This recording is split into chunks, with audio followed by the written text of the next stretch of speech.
that butterfly. It's called the dwarf plantain. And you can see it's a tiny little thing.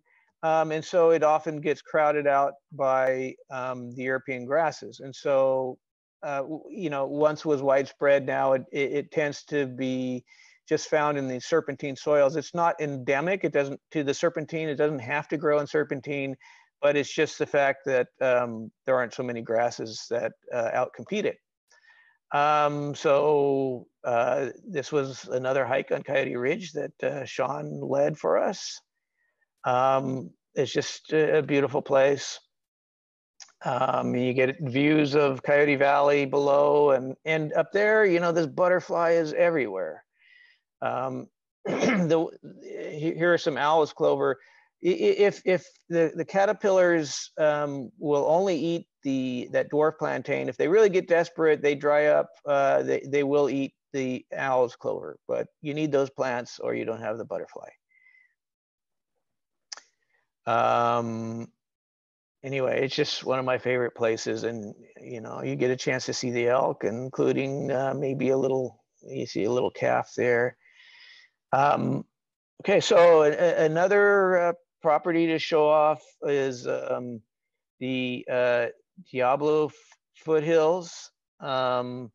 And it also is an area that burned this year. You know, what was it? The SCU complex, lightning complex, burned a lot of our lands.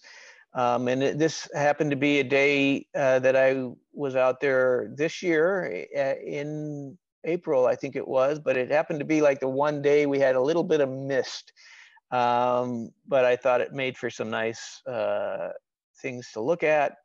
So this was, you know, what I found it looks like, with about a third of the land was spared from the fires. About a third of it, you know, burned, but you can see the trees are recovering. You know, it wasn't too bad. And I would say about a third of it, the trees are probably going to die. But, you know, that's part of nature, although, right, it's concerning with climate change and, you know, what's going to happen in the future here. But this land seems to be recovering. Just is a beautiful, you know, there's just a lot of beautiful oaks on this property. Here's an example where it burned the tree fairly severely, but I don't know if you can see this limb, it's resprouting on the limb. And that wasn't, you know, it's pretty common that you see these places burned, but you see sprouts coming up. And so there's some hopeful signs. If we get some decent rain the next few years, they'll be all right. But I'm concerned about our drought. There are some plants that are called fire followers that only come up, you know, like the year after a fire, or when the rains come after a fire, for a year or two, maybe 3, and that's it. So this was an example of one of these fire followers. So you might see it for another year or two, and then not see it again for 20 years until the next fire. There are some interesting plants that do this.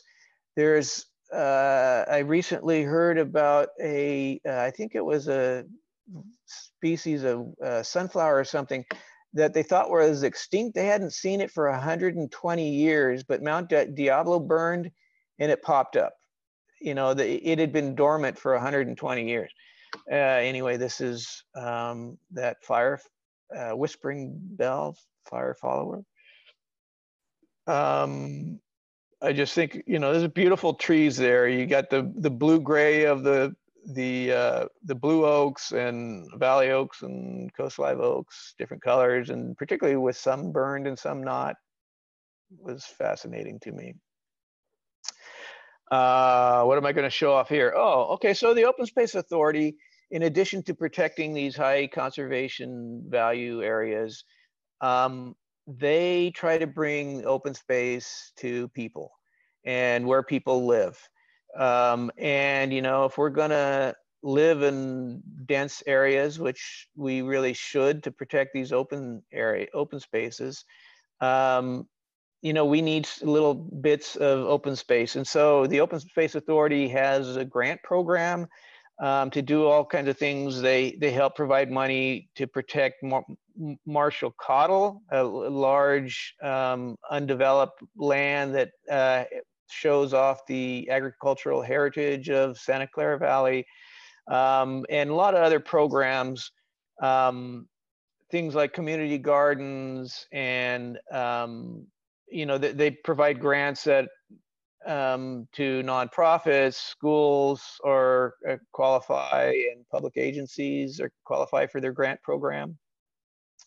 And this is just the first page of many, many grants that they offer, just to give you some examples. The Albertson Parkway is a trail that was built under power lines. Deb Kramer and her Coyote Creek, Keep Coyote Creek Beautiful group does some bio blitzes just to get families out to just study, whatever life form they can find.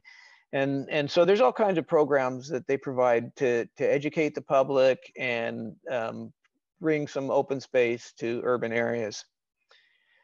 So we have these public agencies. Really important. County Parks has done, some great preservation of lots of land areas. The Open Space Authority, we have this habitat agency. But of course, it takes more than the public agencies, and they wouldn't be around. They couldn't do what they do without funders. I don't know where they get all their money, but Peninsula Open Space Trust contributes a lot of money. I know Walter Moore's dad was the founder of Intel, and probably had lots of money. But they do some great work with lots of very educated staff, but also putting money behind the efforts.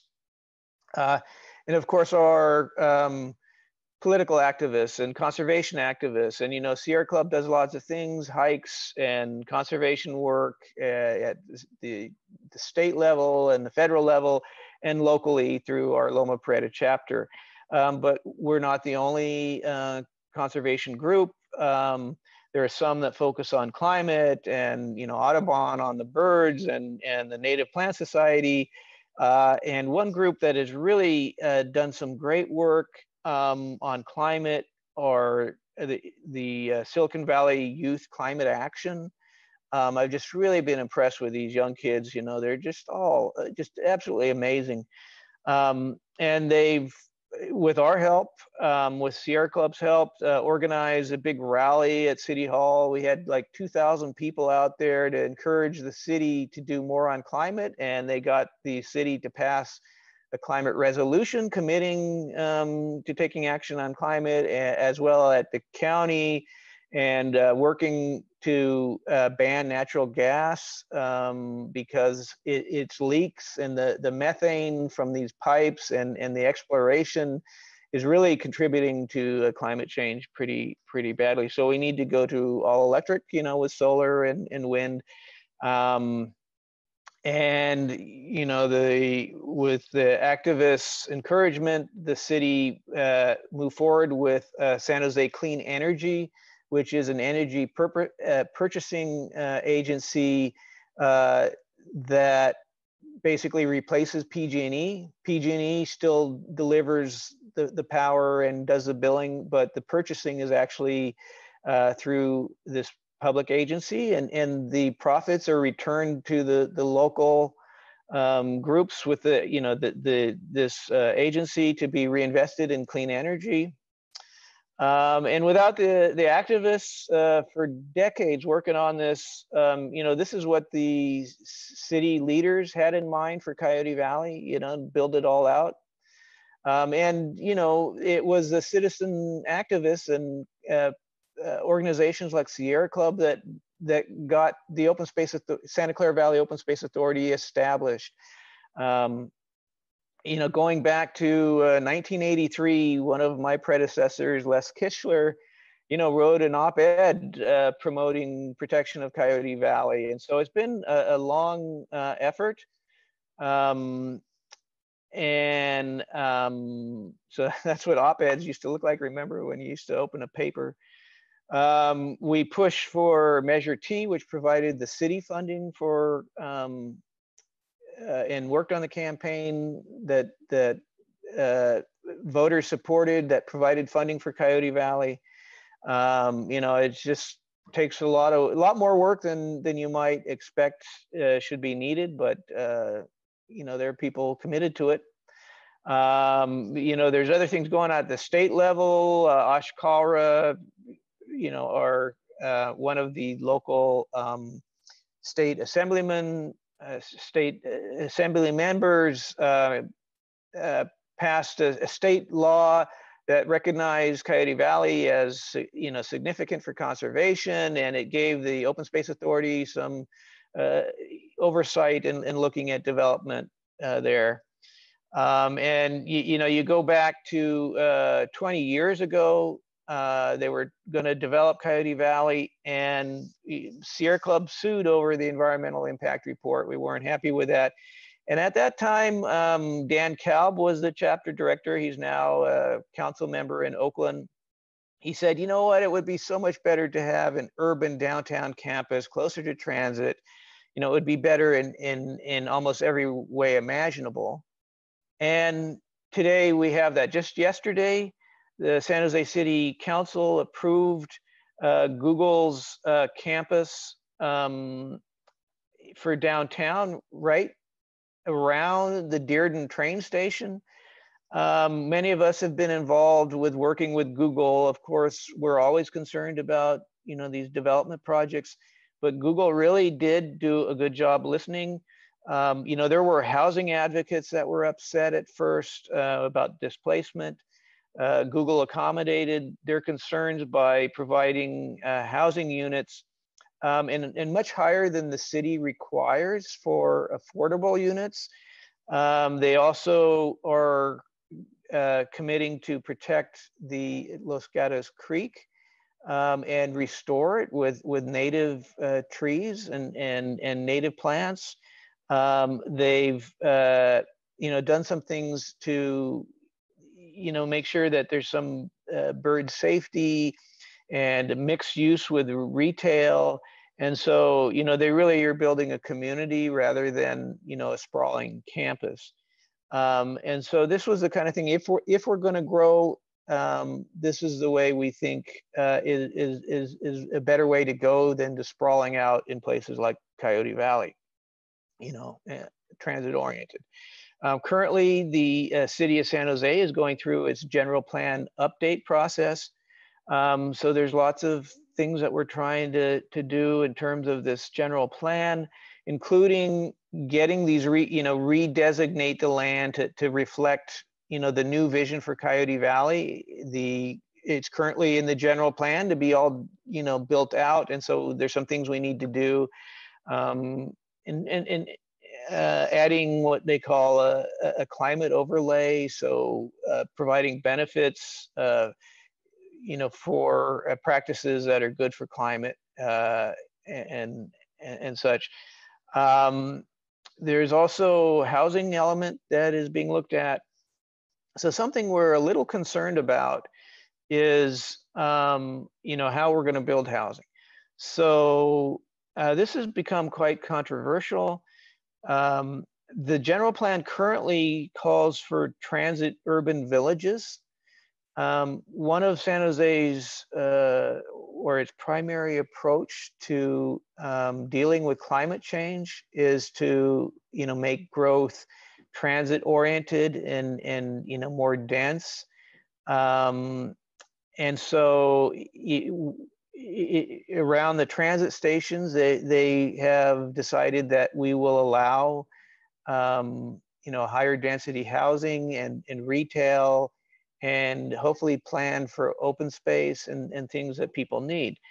But there's also some concerns about equity and, you know, the history of, you know, who got to live where, you know, with redlining, and the fact that, you know, some feel like this, you know, may be a burden on some populations that, you know, are feeling it. So, you know, there's a desire to allow, and to build more housing, it gets to be quite complicated,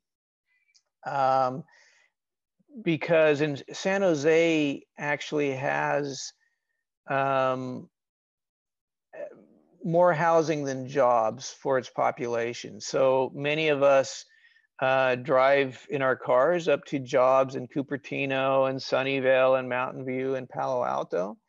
And the problem with that, in addition to climate change and the waste of effort commuting,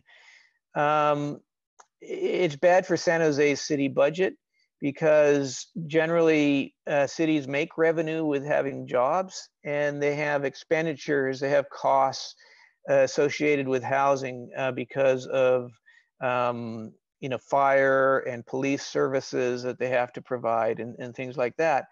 So the city is trying to build these transit villages, but so there's pressure to build more housing. And so one idea is to allow the existing housing stock of single family homes, your typical house, to be able to convert it into a duplex or quadplex, in addition to granny units, the auxiliary dwelling units. And we've decided, well, okay, if you can walk to these transit villages or ride your bike, if it's reasonably close, to these transit villages, that might be a decent idea. But we have concern about the rest of the sprawling San Jose, because it's all going to be car dependent. You're adding a lot more people out into the residential areas. And these transit villages are planned to accommodate 120,000 units to be developed. So, there really isn't need for these opportunity housing. It's just a matter of where you put the housing. Like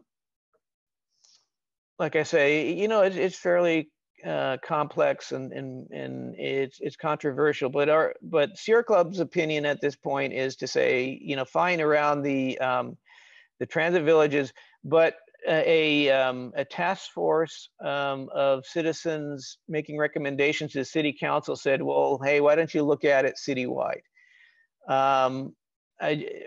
I've kind of gone over some of our reasons for not wanting to do that. And frankly, I don't think the infrastructure is really there. The roads are already congested. If you double or triple or quadruple, theoretically, I mean, these things aren't going to happen overnight, but we need some way of moving people that we don't have yet. And you need a certain amount of density to support transit. And there's this concern. This is, my main concern, and that is greenhouse gas production. So at least half of our greenhouse gas production in San Jose is caused by transportation. And most of that are automobiles. And so some years ago, the state said, okay, cities and counties, you need to come up with some plans to reduce vehicle miles traveled, also known as VMT. And the city of San Jose came up with this map of basically the red areas are areas where you really don't want to put more people, and the green areas are where it's would be better. And so that's one of our concerns about putting more housing units into these red areas. Here's an example of something in downtown where we think is a better way of densifying the city, where you have a sidewalk there, and it's hard to see in this picture, but there's actually the light rail line that runs through it. You've got retail at the bottom with residents above. You've got one lane of traffic that's open to the public, but another lane that is dedicated to buses. And so, if we're really going to add more people, we're probably going to need to see more of this type of development. And just to show you, these transit villages aren't built yet. For the most part. This is an example. If you look at the map with the little red star, that's the location that I'm showing you. It's just along Blossom Hill. It's kind of a retail area, but you can see it's still really open. It's not really a transit village yet.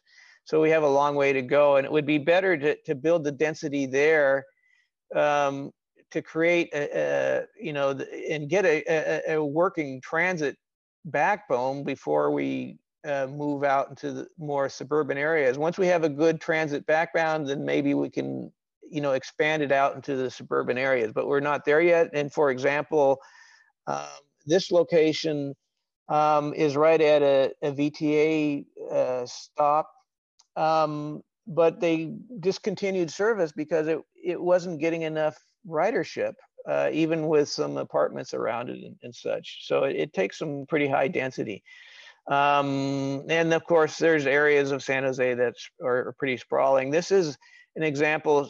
One of the fingers that you see, the long narrow pieces in that map, or where there is a good bus service, bus rapid, what do they call it? BRT, bus rapid transit, I think.